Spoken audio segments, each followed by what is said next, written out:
আজ সকাল সকালে এসে দেখছি এই অবস্থা আমার অ্যাকোরিয়ামের সব। তো প্রথমত আমি বুঝতে পারিনি যে কেন এরকম হলো। পরবর্তী ভাবতে ভাবতে ঠিক মনে পড়লো। তো ওষুধ টষুধ সব দেওয়া হলো। তো পরে ভাবলাম যে একটা ভিডিও করা আমার দরকার, তাই একটা ভিডিও আমি আপনাদের সাথে শেয়ার করলাম। কী কী মেডিসিন দিলে এরকম ধরনের রোগগুলো ঠিক হবে আপনারা একবার দেখে নিন। তো আশা করি দেখেছেন কি অবস্থা ছিল সমস্ত কিছু। তো মেডিসিনটা আপনাদের বলে দিই। মেডিসিনটা খুব সহজ। মেডিসিন প্রথম সব থেকে 1 নম্বরে যেটা থাকবে ইওলোমেট, এই মেডিসিনটা। তো এটা অনেকটাই কস্টলি, ঠিক আছে। তো এই মেডিসিনটা খুবই ভালো। এটা দেওয়ার পরে আমার অনেক মাছ সুস্থ হয়েছে। তো এটা দেওয়ার পরিমাণ হচ্ছে, সমস্ত ডিটেলস আপনারা পেছেই পেয়ে যাবেন। ডিটেলটা দেখে নিন। 4 ml 10 লিটার। আশা করি ক্যামেরায় আসছে না। তো মনে রাখবেন 4 ml 10 লিটার, পার 10 লিটারে 4 ml। তো 2.5 লিটার জলে আপনার 1 ml, ঠিক আছে। এই মেডিসিনটা দিলেই শুধু হবে। সামান্য যদি রক সল্ট বা লবণ পান তো খুবই ভালো, এটা দিয়ে দিবেন। তো দ্বিতীয়ত, এটা অনেকটা কস্টলি, ঠিক আছে। এটা মোটামুটি 500 টাকাতে পেয়ে যাবেন যে কোনো পেট শপে। এটা খুব ভালো একটা ওষুধ, খুব তাড়াতাড়ি এটাতে কাজ করবে। দ্বিতীয় হচ্ছে এটা। আরেকটা কথা বলাই হলো না আপনাদেরকে, যেটা হচ্ছে এটা অতিরিক্ত ভয়ানক হয়ে গেলে সেক্ষেত্রে এই মেডিসিনটা ইউজ করতে হবে। আর নর্মাল সামান্য হালকা হালকা লেজের আগাগুলো পচেছে, দেখুন কেমন, সেক্ষেত্রে আপনি এইটা ইউজ করতে পারেন। যেহেতু হালকা হালকা হয়েছে, এটা ইউজ করতে পারেন। গোটা ট্যাঙ্কে ইউজ করতে পারেন, আদার্স মাছের কোনো ক্ষতি হবে না। আর এটা খুব কমই পাওয়া যায় সাধারণ পেট শপে। এটা আপনারা সব জায়গায় পেয়ে যাবেন, এটাও দিয়ে দিবেন, ঠিক আছে। এটা হচ্ছে আপনার ওই একই, আপনার যেটা আমি আগে বলেছি যে 10 লিটার জলে 4 ml, এটাও 4 ml, এটাও 4 ml, ঠিক আছে। মাপটা আপনারা করে নেবেন, ঠিক আছে। রক সল্ট সবগুলোতে ইউজ করবেন। আর যদি সম্ভব হয় তো হিটারটা আবার লাগাবেন। হিটারটা মোটামুটি 24 টেম্পারেচারে, গরমকালে, এখন গরমকাল, গরম পড়ে গেছে, তো 24 টেম্পারেচারে রাখবেন। তো আমি এই মেডিসিনগুলো ইউজ করি। আর প্রথম যখন মাছটাকে আমি ছাড়ি অ্যাকোরিয়ামে, তখন আমি এই মেডিসিনটা আর এই মেডিসিনটা,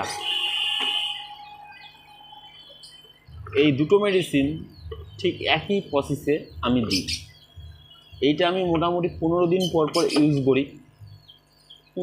সাথে রক সল্ট বা কমা লবণ, যেটা যদি রক সল্ট আপনারা বুঝতে না পারেন তাহলে কমা লবণ, মানে কোনো দামি কোম্পানির লবণ নয়, যেটা আপনারা গরুকে খাওয়ায় সেই লবণটা আপনারা ইউজ করবেন। দেখবেন আশা করি সুস্থ হয়ে যাবে আপনার মাছ। আমার অভিজ্ঞতা দিয়ে আমি বলছি। আমার দোকান প্রায় এখন 6 বছর বয়স হলো। আমার বয়স প্রায় 24, ঠিক আছে। আমি 18 বছর থেকে এই ব্যবসাতে আছি। আমার এখন দুটো দোকান।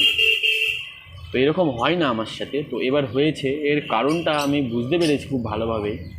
যার কারণটা হচ্ছে, আমার যে মহাজন, সে কিন্তু আমার সাথে একটু 2 নম্বরই করেছে। কেমন? সে এই মাছটাকে 3-4টে জল করেছে, আমি নিয়ে এসে আমার জলে দিয়েছি। তো এরকমই মহাজন কি করেছে, সে এক জায়গা থেকে কিনে নিয়ে এসে তার ট্যাঙ্কে রেখেছে। তার ট্যাঙ্কে রেখে আরেক জলে, ভালো ফ্রেশ জলে তুলে হাটে বিক্রি করার জন্য নিয়ে গেছে। বিক্রি করার থেকে নিয়ে যাওয়ার জন্য, বিক্রি যখন হয়নি তখন সে মালগুলো আমাকে পাঠিয়ে দিয়েছে। এই ক্ষেত্রে হয়েছে 1 নম্বর। 2 নম্বর, অপরিষ্কার কিচ্ছু নেই আমার এখন। আপনাদের দেখাচ্ছি কী কী কালেকশান আছে, ঠিক আছে। আশা করি মেডিসিনগুলো বুঝতে পেরেছেন। কিছু না, সাধারণ বিষয়। মেডিসিনগুলো আরেকবার দেখে নেন, ঠিক আছে। আর একটা মেডিসিনও আছে, কিন্তু এটা খুব কম কাজ করে, ঠিক আছে, খুবই কম কাজ করে। তো চলে বেশি, কিন্তু পেট শপের মালিকরা লাভের জন্য বেশি রাখে, দেখে নিন মালাচিপ গ্রিল আপনাদের সবার কাছে আছে। তো মেডিসিনের মধ্যে ভাগ আছে, যদি বেশি হয় অতিরিক্ত হয় তবে এটা, যদি নর্মাল থাকে এটা, যদিও নর্মাল থাকে এটা, নর্মাল থাকলে এটা, এগুলোর সব কাজ এক। মাছের আমরা সাধারণত দুটো রোগ পাই।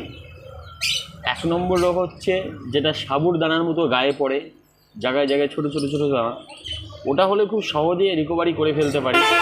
আমি সাধারণত যদি ওইটা হয় তাহলে আমি আপনার ইউজ করি রিডলের রেডটা আমি ইউজ করি, ঠিক আছে। এর সাথে হিটার দিয়ে দিই বা লবণ ইউজ করি, ঠিক আছে। তো এটা আমি ইউজ করি। আর যদি লেজ পচা, লেজের সাইডে লেজগুলো ঝাঁটার কাঠির মতো সুস্থ হয়ে যাবে, লেজটা আস্তে আস্তে খসে পড়তে থাকবে, সেক্ষেত্রে যদি হয় তাহলে আমি আপনার ইউজ করি এটা। আমি সাজেস্ট করব এটা নেন।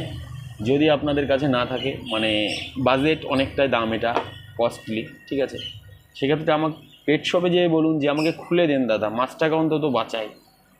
অনেকে বলে না যে হ্যাঁ, মানে যারা পেট শপওয়ালারা তাদের মাছ মানে বলে না আমাদেরকে, তাদের কাছে ঠিক থাকে, আমাদের কাছে এসে মারা যায়, এটা সম্পূর্ণটাই ভুল। আমরা চাই কাস্টমারের মাছ বেঁচে থাক।